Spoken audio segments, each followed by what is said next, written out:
welcome to another video. I am back. Yes, I am back. I took a break from social media and then came back. Whatever. But I haven't been like motivated to do any videos because where I look and what's actually going on in the world. But before we get into it, remember to like, share, subscribe, comment, and that is only if you want to. So as you can see in the title, I was called a effing N-word and a monkey, and you should go back to where you came from. Yes. So let's get into that story time. Take a seat. All right. So I was in West Virginia in 2016 for the summer, and I went to a local laundromat, right? And there's this white lady there. I've seen her more than once. West Virginia is a redneck state.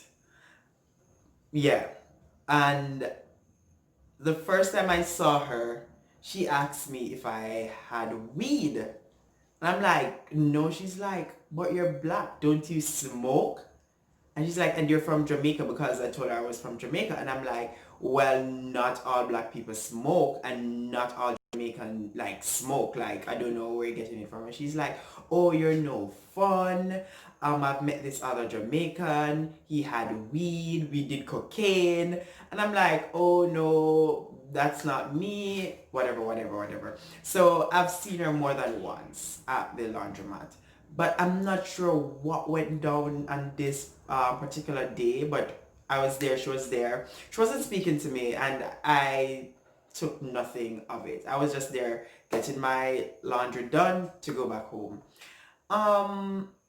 She and I were actually going towards a dryer. So I was going towards the dryer first. I remember going towards the dryer to put my stuff in. And laundromat guys, a lot. I don't know why this thing seemed tilted. Anyway, so you have a lot of, it was a big laundromat. So you had a lot of dryers and washers. So I proceeded to go towards a dryer. And I like kind of glanced and she was like hurrying up to go towards the same dryer. And wait, let me describe her. She at the time she was about between 75 to 80. She was blonde and she had blue eyes. Yeah.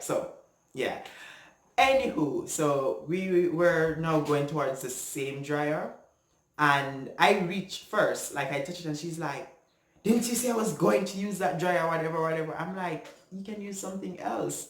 And she was like, you effing monkey. And I was like, like I was really taken aback. I'm like, what? And she's like, you heard what I say, you N-word? Let me tell you something. Me say red. Like my blackout. Like me say red. The thing is like, I feel like say, oh God, me I stutter. I felt like I was being kidnapped from Africa. This is how I can, it's not a feeling that you can describe, but it felt like I was being kidnapped from Africa. It felt like I went through the transatlantic slave trade situation, and it just felt like she robbed me of so many things. I felt so hurt. I felt hunger. I felt like it was awful. I was so angry. And I think that was the first time I hated someone. That was the first time hate came into my heart. And I was just like dumb. And I looked at her and I'm like,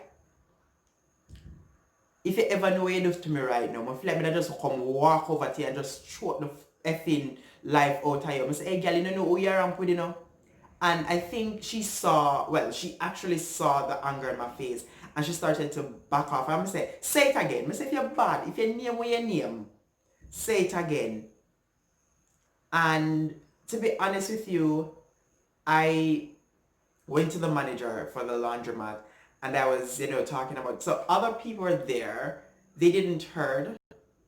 Him, but they didn't heard me English are gone. They didn't hear. And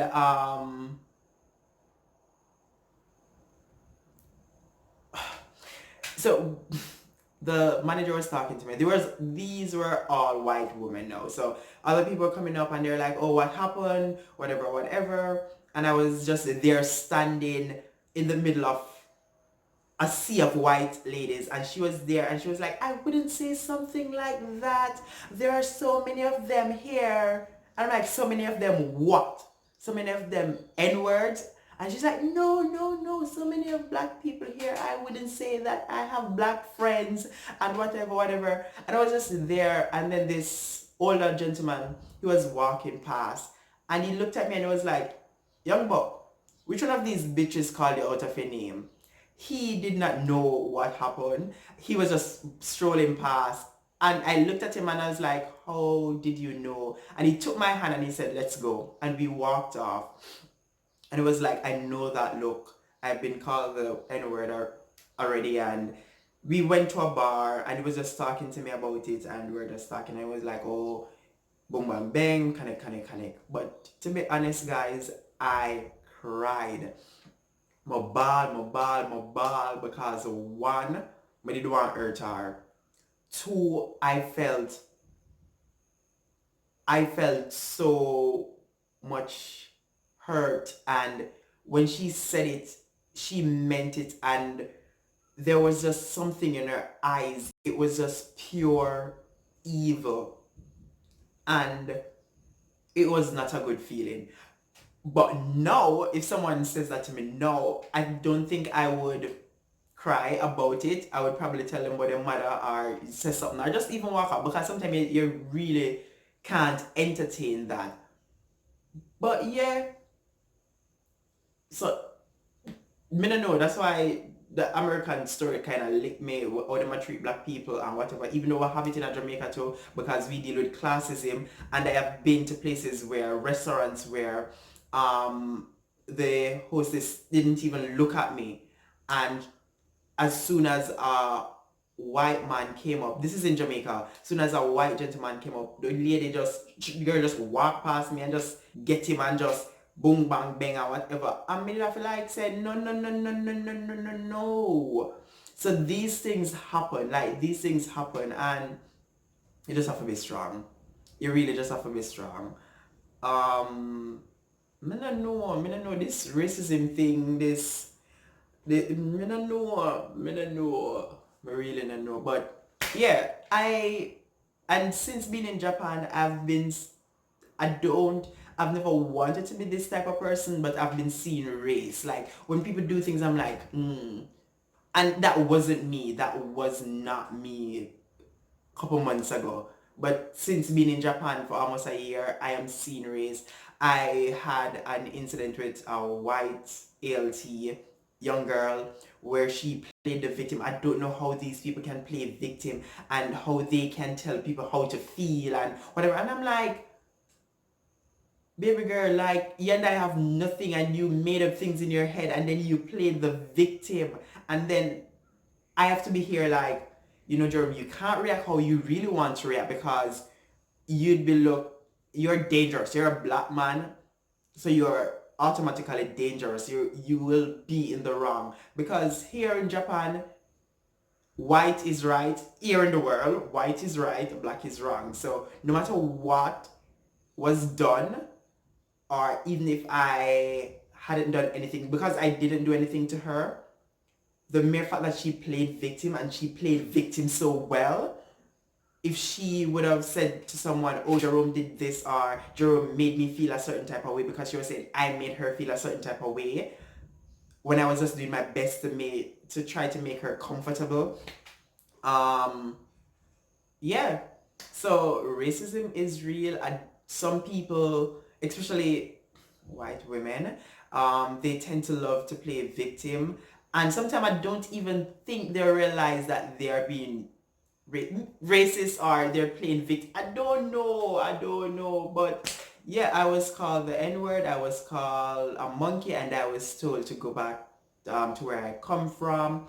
I am not needed in this country. So while I was in America, so yeah, And even in 2015, the first time I visited America, one of my friends took me to the first day. I landed in the night, had something to eat. My friend came and picked me up, and we went to Central Park. And people were there jogging. White people were there jogging. He and I were just sitting talking. And there was a police car like circle around 2 times, stop and come say, hey, we need for leave. And he was like, he's pro-black. He was like, but people here jogging and they're like, oh, you need to leave. Took IDs and everything. I was like, this is America.